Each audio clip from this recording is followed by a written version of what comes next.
우리가 연말이 되면은 다음에 달력 같은 걸 이렇게 많이 얻게 됩니다. 저희 교회도 달력을 주문하고 그랬는데 옛날에는 달력에 이렇게 숫자 큰 거 이런 거 되게 좋아했어요.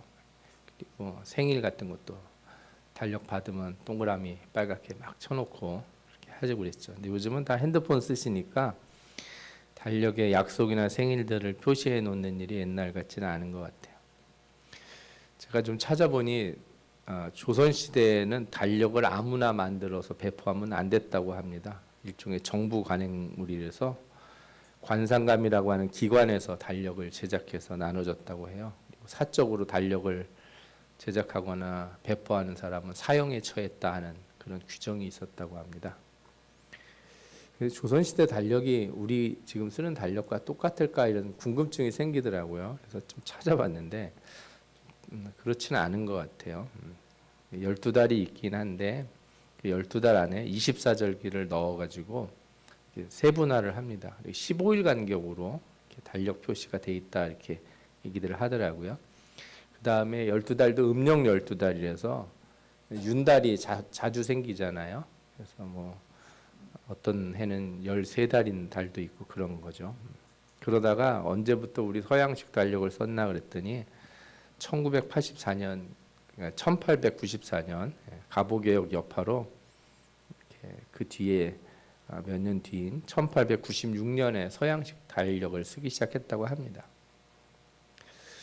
제가 그 달력을 볼 때마다 항상 궁금한 건데 왜 7일씩 반복이 될까? 우리는 뭐 크리스찬이니까 당연하다고 생각할 수 있겠지만 저게 그 유대교에서 만들어진 게 아니고 그죠? 구약을 바탕으로 만들어진 달력도 아니잖아요. 왜 7일씩 돌아갈까 이런 생각을 했어요. 사실 우리나라는 옛날에 10일 단위로 끊어서 이렇게 달을 계산했다고 그래서 하순, 중순, 뭐 상순 뭐 이런 식으로 뭐 초순 이런 식으로 나누겠죠. 그러다가 이제 일주일 단위로 바뀐 거예요. 근데 저 7일이 아주 독특합니다. 저기에 이제 사람들이 이름을 붙여서 월화수목금토일 이렇게 붙였는데 저 이름도 사실은 다 무슨 신화 같은 데서 따온 이름이에요. 영어 이름 같은 경우는. 그 다음에 일본의 영향을 받아서 우리는 음양오행의 명칭으로 해, 달, 화성, 수성, 목성, 금성, 토성의 이름을 붙인 거죠. 수금주와 목토, 전해명 이런 거기서 한 글자씩 따온 것처럼 붙인 거죠. 혹시 여러분들 어떤 사람들이 교회가 왜 일요일 날 예배를 드리냐 그러면서 이걸 반대하는 분들이 있다는 거 들어보신 적 있는지 모르겠어요. 썬데이라고 하잖아요. 일요일을.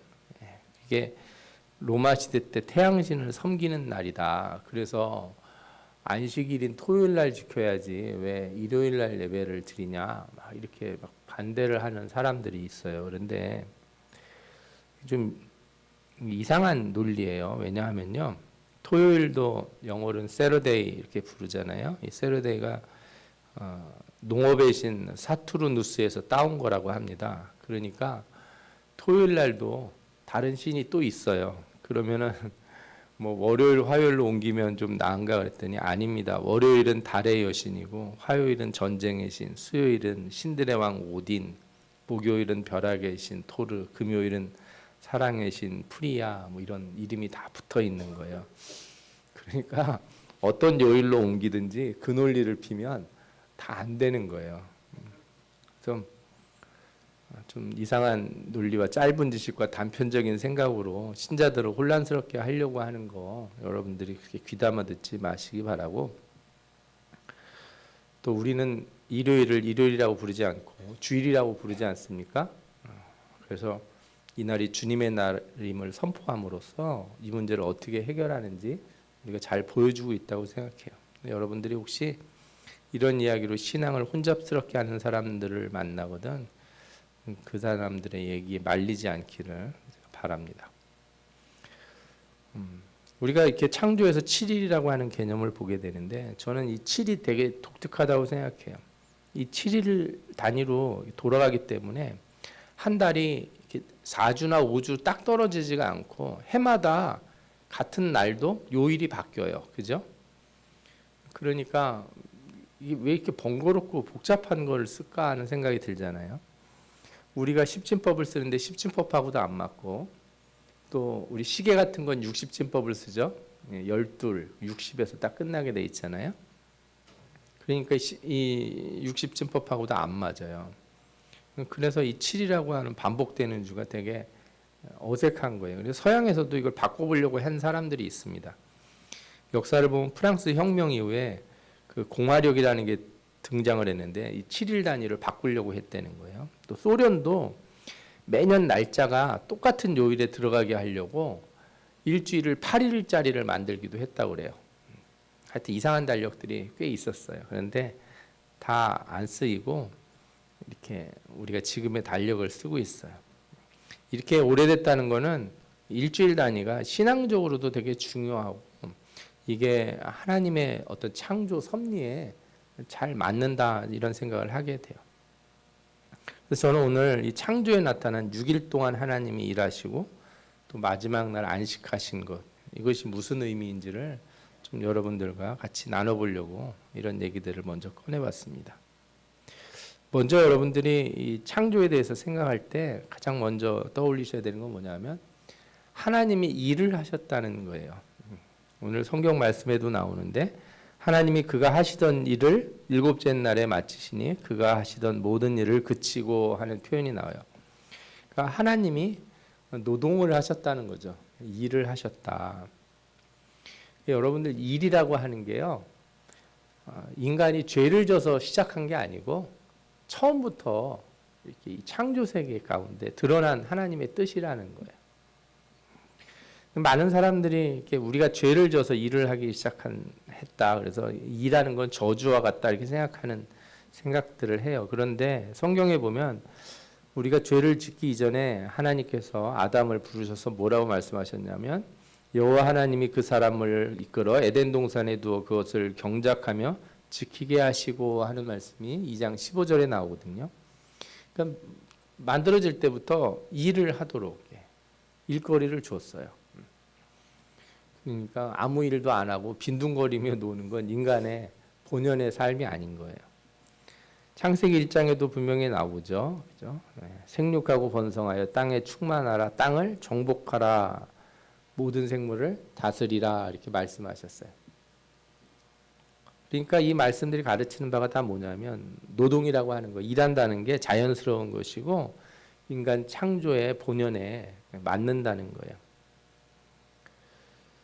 특별히 성경에는 타락 이전에 아담이 한 일이 한 가지 소개가 되어 있는데 2장 19절과 20절에 나와요. 여호와 하나님이 흙으로 각종 들짐승과 공중의 각종 새를 지으시고 아담이 무엇이라고 부르나 보시려고 그것들을 그에게로 이끌어 가시니 아담이 각 생물을 부르는 것이 곧 그 이름이 되었더라. 아담이 모든 가축과 공중에서와 들의 모든 짐승에게 이름을 주니라. 아담이 한 일이 뭐예요? 이름을 붙이는 거예요. 이름을 붙이는 거 뭐 대단한 일인가 생각하실 수 있는데 이름을 붙일 때 1, 2, 3, 4, 5, 6, 7, 8 뭐 이런 식으로 이름을 붙이지 않고 그 동물이나 생물의 본질을 잘 보면서 본질에 맞춰서 이름을 붙였다는 거예요. 그래서 이름을 붙인다는 거는 그냥 단순한 일이 아니고 본질을 파악하는 일이다. 이게 성경에서는 규정을 해요. 그리고 그래서 성경에서는 이름을 가르쳐 준다는 건 뭐냐면은 자신을 드러내는 거예요. 내가 누구인지 본질을 드러내는 거. 또 이름으로 누구를 안다. 그럴 때도 그 사람의 본질을 안다. 이런 표현과 똑같은 거예요.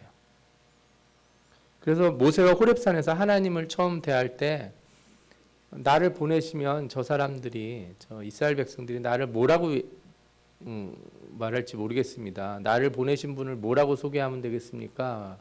주님의 이름을 물어보면 뭐라고 대답을 해야 됩니까? 그랬더니 하나님이 뭐라고 말씀하셨냐면 나는 스스로 있는 자니라. 그러니까 이게 여기서 야훼라고 하는 이름이 나온 거예요. 이 말씀에서. 그러니까 이것은 이름을 가르쳐 준 정도, 우리가 그냥 단순히 이름을 알게 됐다가 아니라 하나님이 자신을 드러내신 거예요. 한 번도 이름으로 자신을 표현하신 적이 없는데 이때 처음으로 자신을 우리에게 보여주신 것이에요. 그래서 하나님의 이름은 하나님과 동일하다 할 수 있어요. 10계명의 제3계명이 뭡니까? 여호와의 이름을 망령되이 일컫지 마라. 하나님의 이름을 하나님과 분리해서 생각하시면 안 돼요. 내가 주여 주여 이렇게 부르는 거, 여러분들 헛되게 주여 주여 외치지 말라고 성경에서 말하는 이유가 있어요. 하나님은 그러신 분이 아니에요. 이름을, 주의 이름을 거룩히 여겨야 되고, 그죠? 우리가 주님의 이름을 온전히 불러야 될 줄 믿습니다. 아멘. 이렇게 주님이 이름으로 자신을 드러내신 것처럼 또 반대로 하나님도 모세에 대해서 이런 말씀을 하신 적이 있어요. 여호와께서 모세에게 이르시되 너의 말하는 이 일도 내가 하리니 너는 내 목전에 은총을 입었고 내가 이름으로도 너를 알미니라. 출애굽기 33장 17절에 나오거든요. 하나님이 나를 아신다 그럴 때 뭘로도 안다고요? 이름으로도 아신다. 이게 무슨 뜻이냐면 내 본질을 안다는 거예요.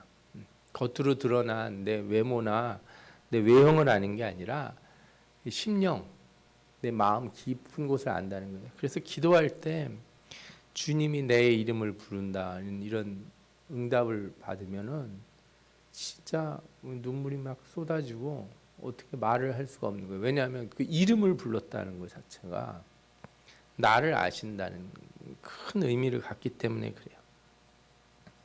이처럼 이렇게 아담이 창조 세계에 이름을 붙였다는 건 단순한 일이 아니고 하나님이 만드신 창조 세계의 본질을 탐구하는 일을 했다는 거예요. 본질을 아는 일. 그래야 본질을 파악해야 하나님 명령대로 제대로 관리하고 다스릴 수 있기 때문에 그래요. 그런데 인간이 죄를 지은 다음에 변화가 생겼어요. 아담이 죄를 범한 후에 어떤 일이 생겼냐면 땅은 너로 말미암아 저주를 받고 너는 평생에 수고하여야 그 소산을 먹으리라. 땅이 내게 가시덤불과 엉겅퀴를 낼 것이라. 이렇게 말씀하셨어요. 네가 흙으로 될 때까지 얼굴에 땀을 흘려야 먹을 것을 먹으리니 네가 그것을 취함을 입었느니라. 타락 후에 뭐가 달라졌냐면요. 표면적으로 보면 내 일에 대한 대가가 공정하고 공평하게 주어지지 않는다. 그죠? 애쓴 만큼 못 얻을 수 있다라는 걸 얘기를 해주셨잖아요. 그게 땅이 가시덤불과 엉겅퀴를 낸다는 말인데 좀 더 깊이 생각해 보면 우리가 더 이상 피조세계의 본질을 파악할 수 없게 된 거예요.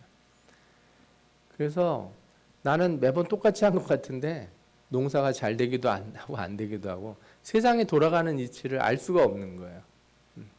그래서 내가 애쓰는 것만큼 얻을 수가 없는 거죠. 내가 평생 또 수고하고 애써서 할 수 있는 일 자체가 뭐예요? 먹고 사는 일에 이렇게 자꾸 매달리게 된다는 거예요. 이 하나님의 창조 세계를 바라보면서 이 본질을 깨달으면서 오는 기쁨, 그죠? 하나님의 창조 세계를 알게 되는 이 즐거움 같은 거는 없어지고 다 뭐만 와요? 아, 이 지긋지긋한 일. 먹고 사느라고 내가 이 고생을 하면 살아야 되는가? 언제까지 이러고 살 것인가? 하는 생각만 우리에게 이렇게 자꾸 들어온다는 거예요. 그러다 보니까 어떻게 돼요? 부유한 소수의 사람들만 이 세계에 대해 탐구를 하게 되고 결국 그것도 사실은 다 헛되고 헛되다 이렇게 얘기하게 되죠. 솔로몬이 이 세상을 깊이 이해하려고 애를 써봤는데 결론이 뭐였어요? 헛되고 헛되다. 헛되고 헛되다가 세상이 헛되다는 말이 아니에요. 자신이 그렇게 알려고 한 수고가 헛된 거예요. 도달할 수 없다는 걸 알았어요. 그 대신에 그가 주로 한 일은 뭐냐면 놀고 먹는 거예요. 어떻게 하면 재밌게 살아볼까? 어떻게 하면 즐겁게 살아볼까?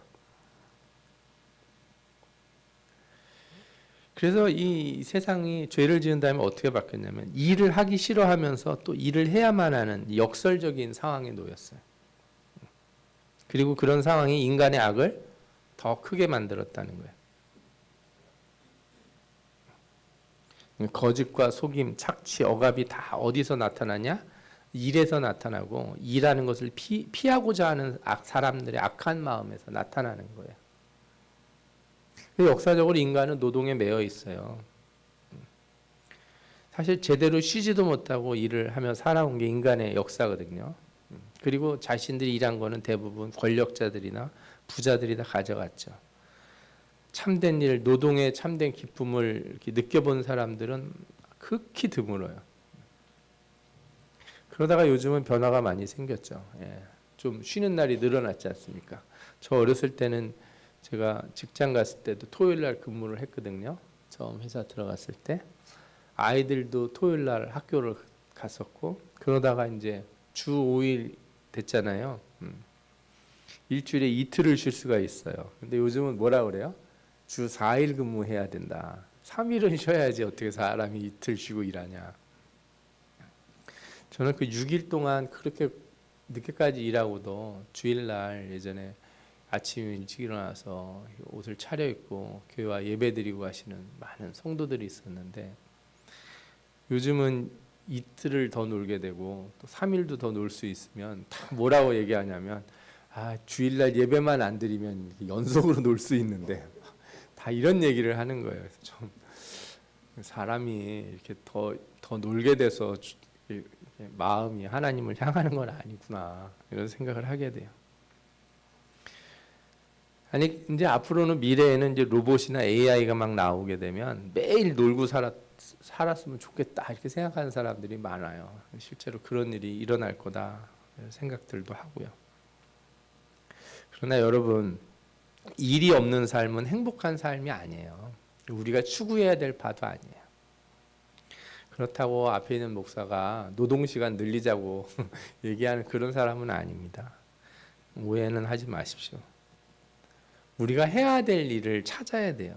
하나님이 세상을 창조하시고 보시기에 좋았더라 하신 것 같이 우리 세상 가운데서 하나님이 기뻐하시는 뜻, 이 세상의 창조의 본질을 찾아야 돼요.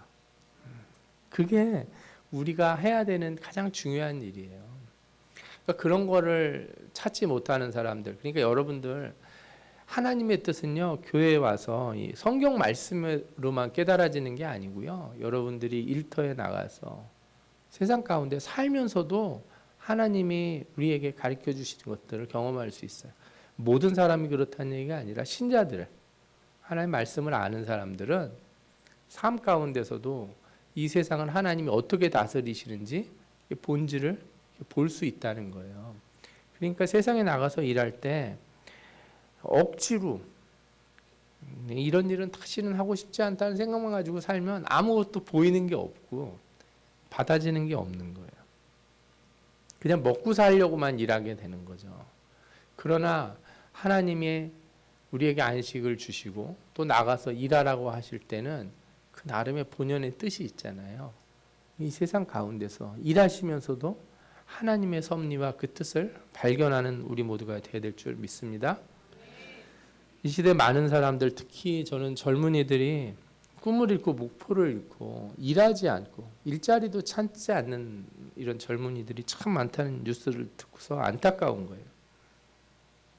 또 일은 하지만 그냥 먹고 사는 것만을 위해서 일하는 사람들이 많은 거예요. 내 삶의 가치가 무엇인지, 내가 무엇을 향하여 나가야 되는지보다 그냥 돈 벌어서, 회사는 그냥 돈 버는 데고, 그게 뭐 좋은 일이든 나쁜 일이든 남을 속이는 일이든 세상에 악한 일이든 뭐 상관없이 그냥 돈만 벌면 되지. 그리고 그 많이 벌어서 어디 여행 다니고 뭐 하고, 그런 생각만 가득 찬 사람들이 있다는 얘기를 들을 때는 마음이 너무 괴로운 거예요. 하나님의 참된 그 창조의 세계를 아는 신앙인이라면 우리는 이 세계 가운데서 우리의 진정한 목표, 하나님을 기쁘시게 할 삶의 목표들을 찾아내야 될 줄 믿습니다. 그리고 그것을 행하여 하나님께 영광을 돌려야 될 줄 믿습니다. 여러분 모두가 이런 삶의 목표를 찾는 귀한 일들을 행하시면서 살아가시기를 축원합니다. 하나님이 우리들에게 이제 일에 대해서 가르쳐 주셨다면 그 다음에 뭘 또 가르쳐 주시냐면 안식에 대해서 말씀하셨어요. 2장 3절에 하나님이 일곱째 날을 복되게 하사 거룩하게 하셨으니 이는 하나님이 창조하시며 만드시던 모든 일을 마치시고 그날에 안식하셨음이니라. 안식이란 말은 이제 쉬다, 그치다, 완성하다, 완성되다 뭐 이런 뜻이 있어요. 히브리어로 샤바스라고 그러는데 영어로 안식일을 세베스라고 부르거든요. 같은 말이에요. 그러니까 안식하다라는 말에서 나온 말이 안식일이라는 뜻이죠. 구약 성경에는 이 안식일날 일하지 말라는 얘기가 있어요. 그래서 출애굽기 35장 2절 3절 보면 여세 동안은 일하고 일곱째 날은 너희를 위한 거룩한 날이니 여호와께 엄숙한 안식일이라. 누구든지 이날에 일하는 자는 죽일지니 안식일에는 너희의 모든 처소에서 불도 피우지 말지니라. 유대인들이 이걸 철저히 지키려고 애를 썼다고 합니다. 성경이 아니라 이제 미드라시, 이 바리새인들이 이제 전통을 모아놓은 책이 있는데 미드라시가 미나시라고 하는 부분인데 여기 보면 안식일날 하지 말아야 될 일이 39가지나 나온대요. 그 중에는 뭐 바느질, 밭 가는 일, 뭐 농작물 걷어들이는 일, 빵 굽는 일, 뭐 양털 깎는 일, 뭐 곡식 까는 거, 뭐 하여튼 그냥 우리가 생각하는 모든 일을 다 했어요. 예, 뭐 물고기 잡는 거, 뭐 사슴 가죽 벗기는 거, 거기 소금 치는 거, 하여튼 별 희한한 일들이 망치질까지도 하지 못하게 돼 있어요. 예수님 시대에는 그 바리새인들보다 더 이제 근본주의자라고 말할 수 있는 에세네파가 있었는데 이 사람들은 바리새인들이 안식일날 1km 정도를 걸어 다닐 수 있다 이렇게 말을 했다는 거예요. 우리는 더 세게 그래서 500m밖에 우리는 못 걸어 다니는 걸로 이렇게 규정을 정했다는 거예요. 스마트워치가 그 시대에 있었으면 모두가 이렇게 시계 보고 다니면서 내가 몇 킬로 걸었지? 이런 거 아마 따지지 않았을까 하는 생각이 들어요. 지금도 이스라엘에 그 근본주의자들이 많이 있어요. 근본주의 유대인들이 있는데 그 사람들이 이렇게 안식일 날 지나가는 관광객을 이렇게 부른답니다. 와서 우리 집 냉장고 문을 좀 열어달라고. 예. 냉장고 문 여는 것도 일하는 거라 이방인은 일해도 되고 자기들은 안 한다는 거예요.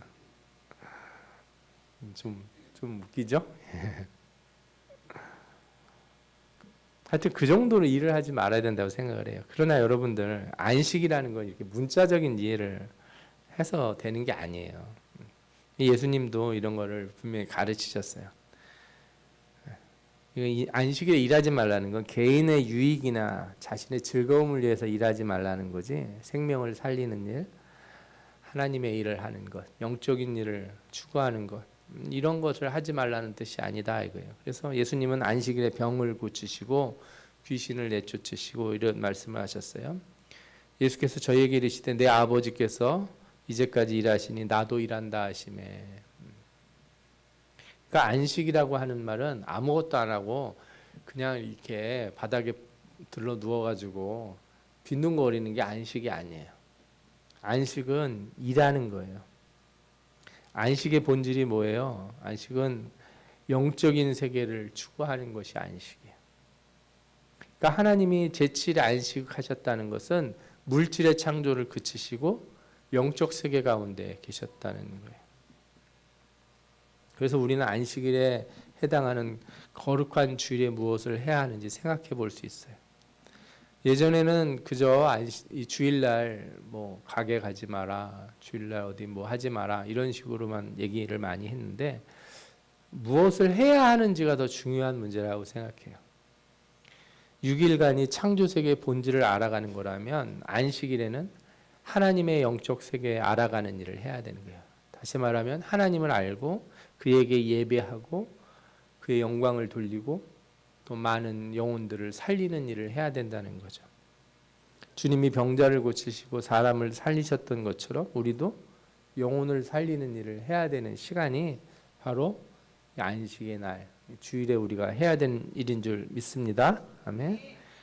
또한 우리뿐만 아니라 이렇게 육체의 휴식은 얻지만 영혼의 쉼을 얻지 못하는 사람들이 있잖아요. 그들을 찾아가서 참된 안식이 무엇인지를 가르쳐주고 또 하나님의 일이 무엇인지를 깨닫게 해주는 것, 그것이 바로 우리가 안식에 해야 되는 일이 아닌가 생각이 듭니다. 하나님께서는 이 일주일을 만드시고 이걸 순환하면서 이것을 우리에게 그림자로 보여주셨어요. 이 이제 뭐냐면은 이 세계가 창조 후에 영원한 안식에 들어갈 것이라는 게 뭐냐면은 이 세상에 창조가 있으면 맨 끝에 종말이 있고 영원한 안식이 있다는 거잖아요. 이것의 그림자로서 일주일을 이렇게 반복하도록 이렇게 만드신 거예요. 그래서 우리가 이 주일마다 교회 와서 한 주일을 이렇게 되돌아봐야 되는 거예요. 나는 한 주일 동안 일을 하느라고 피곤하고 힘들긴 했는데 과연 세상에서 일하면서 나는 뭘 얻었는지, 뭘 깨달았는지, 하나님이 기뻐하시는 것이 무엇이는지를 이렇게 돌아보는 시간이 돼야 되는 것이고, 또한 이날에 내 영혼이 쉼을 얻고 내 영혼이 생명의 말씀으로 다시 소생하고 더 나아가 이 생명을 나눠줄 수 있는 내가 그런 사람으로서 준비가 되어 있는지를 돌아봐야 된다는 거예요. 이게 반복되면 우리가 궁극적인 영원한 안식을 바라보게 돼요. 그게 바로 종말이죠. 어떤 사람들은 우리가 종말이 되면 천국에 가면 뭐 할까 그러면 나 아무것도 안 하고 놀지 않을까? 여러분들은 천국에 가서 뭘 하고 싶으세요? 저 이슬람 사람들은 이렇게 테러를 하고 막 폭탄 테러해서 죽으면은 천국에 가면은 그 이쁜 여자들하고 이렇게 좋은 데서 산대나 봐요. 그걸 믿고 그런 짓을 한다는데 저는 참 이해가 안 돼요. 그게 천국이라면 거기 꼭 그런 데를 갈 필요가 있을까 하는 생각이 들어요. 종말에 주님이 오셔서 우리가 천국에 들어갔는데 가서 빈둥거리며 논다고 생각하면은 그거는 좀 이상한 것 같아요. 왜냐하면 우리가 창조 때에도 일하는 것이 우리에게 주어졌잖아요. 죄가 없을 때도 하나님이 우리 죄를 다 씻어주고 깨끗하게 하셨는데 그때 아무것도 안 하고 먹고 놀아라 이러지는 결코 않으실 거라고 생각이 들어요. 이것을 성경에서 좀 찾아볼 수 있는데 예수님이 비유로 말씀하신 적이 있어요. 달란트 비유를 아실 거예요. 거기 충성되어서 많은 걸 남긴 종들에게 뭐라고 얘기하시냐면 그 주인이 이르되 잘하였도다 착하고 충성된 종아 내가 적은 일에 충성하였음에 내가 많은 것을 내게 맡기리니 내 주인의 즐거움에 참여할지어다. 이것이 이 땅에서 우리가 뭔가를 잘하면 하나님이 더 큰 것을 맡겨주신다 이렇게 생각할 수도 있고 또 더 확장해서 생각해 보면 우리가 이 땅에서 충성했으면 이것으로 끝나는 게 아니라 하나님 나라에서 우리에게 더 큰 것을 맡겨준다는 거예요. 또 다른 말씀은 우리에게 여러 고을을 맡겨주겠다. 다스리는 권세를 주겠다. 이런 말씀을 하셨어요. 잘 생각해 보면 창세기에 우리에게 처음에 주신 명령과 동일하죠. 처음에 창세기에서 우리에게 주신 명령이 뭐예요? 땅을 다스리라. 그죠? 이게 우리에게 주신 명령이잖아요. 하나님께서 하나님의 나라에 갔을 때 우리에게 다스림의 권세를 주세요. 우리는 왕 같은 제사장이라는 거예요.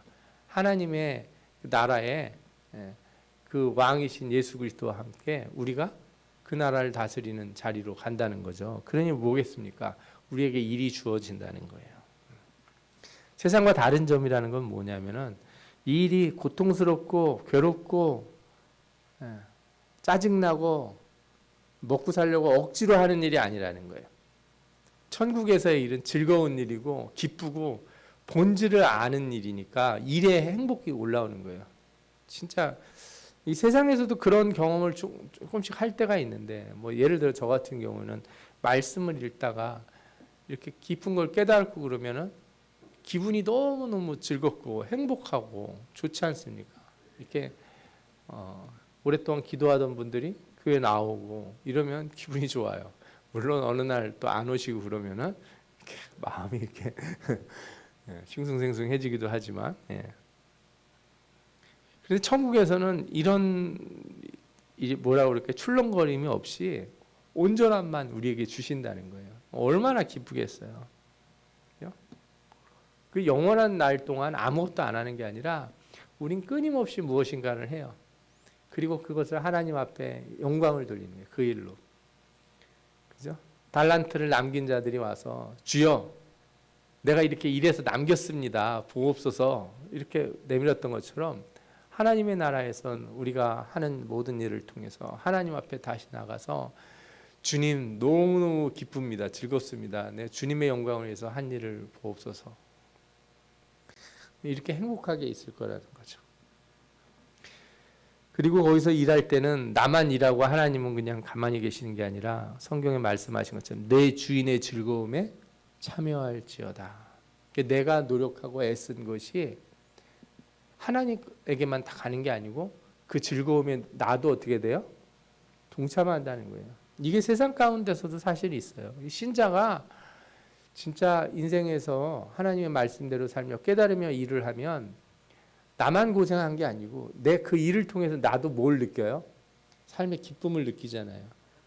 하나님이 나를 기뻐하신 것 같이 나도 그 기쁨에 놓이는 거예요. 우리가 영혼을 구하기 위해서 전도를 했는데 누가 예수를 믿게 되면 하나님만 기뻐하시는 게 아니고 그 하나님의 기쁨이 우리에게도 미치는 거예요. 우리도 그 일에 너무너무 기쁨을 얻게 되는 거죠. 그래서 여러분들이 종말에 영원한 안식에 들어가기를 소망하신다면 이 하나님의 즐거움에 참여할 것을 이렇게 기대해야 돼요. 이 땅에서 내가 참 억지로 일도 하고 먹고 살려고 힘들게 일하지만 내가 주님의 나라에 가서는 정말 기쁨으로 일하고 참된 소망과 그 영광 가운데 내가 일을 할 수 있게 되는 진정한 하나님의 나라를 내가 경험할 수 있겠구나. 이 소망을 가지고 살아가야 될 줄 믿습니다. 그래서 이 천국에 가는 문제, 이 안식에 들어가는 문제는 아주 중요한 거예요. 가서도 일한다고 그러니까 나 그럼 천국 안 갈래 그러시면 안 되고 오히려 세상에 썩을 것 그 추구하는 일만 하다가 안식에 못 들어가는 사람이 있을까 두려워하라. 히브리서에서 말한 바가 있어요. 그러므로 우리가 저 안식에 들어가기를 힘쓸지니 이는 누구든지 저 순종하지 아니하는 본에 빠지지 않게 하려 함이라. 히브리서 4장 11절에 이런 말씀이 나와요. 우리가 영원한 안식을 추구해야 돼. 이 땅에서 일을 하면서 이 땅에서 얻는 복, 이 땅에서 얻는 성취에 만족하지 말고 저 영원한 안식으로 들어가서 그 나라에서 하나님과 함께 거하며 그의 영광에 참여하며 그의 즐거움에 참여하기를 소망하는 그런 우리가 되어야 될 줄 믿습니다. 아멘. 여러분, 하나님은 창조를 통해서 우리에게 많은 걸 가르쳐 주셨어요. 이 세상에서 일하는 거 사명이 다 있다는 거예요. 물론 우리가 죄로 인해서 평생을 그런 고민을 하며 살아요. 과연 내 꿈은 무엇인가? 나는 뭘 했어야 되는 사람인가? 나는 뭘 잘하는 사람인가? 이거 나이가 60, 70, 죽을 때가 다 돼서 그런 고민을 하는 경우가 있는 건 사실이잖아요. 그러나 우리가 말씀을 통해서 한 가지 분명히 알아야 되는 것은 하나님이 내게 일하게 하신 것, 이거 복된 것이라는 거예요. 그리고 우리의 눈을 열어서 이 창조세계의 본질을 깨닫게 해주시기를 우리가 구해야 된다는 거죠. 그리고 이 거룩한 주일, 일주일에 한 번씩 오는 이 주일날 주님 앞에 나와서 내 영혼의 양식을 채우고 생명을 채우고 내가 살아가는 이 세상에만, 이 물질적인 세계에만 눈을 두지 않고 하나님의 나라, 영적 세계에 관심을 갖고, 그죠? 그 생명을 이렇게 갈망하는 사람으로 살아가도록 우리를 가르치신 것, 이걸 깨달아야 될 줄 믿습니다. 지금도 많은 사람들이 이 세상에 살면서 땅에 매인 일, 먹고 사는 일에 땀을 흘리지만 우리는 그 너머에 하나님의 창조 세계의 이 본질을 볼 수 있는 영적 눈이 열리기를 바랍니다. 그래서 여러분들이 항상 하나님이 원하시는 것이 무엇인지를 날마다 살피고 인생에서 주님이 기뻐하시는 그 꿈, 목표들, 특별히 우리 청년들이 이거를 찾아서 하나님과 동행하는 삶, 하나님 앞에서 일하는 삶이 이루어지기를 바랍니다. 그저 편하게 쉬고 사는 삶이 아니라 일하여 하나님께 영광을 돌리는 삶, 이 축복의 삶을 경험하는 우리 모든 성도들 되시기를 축원합니다. 아멘. 우리 기도하겠습니다.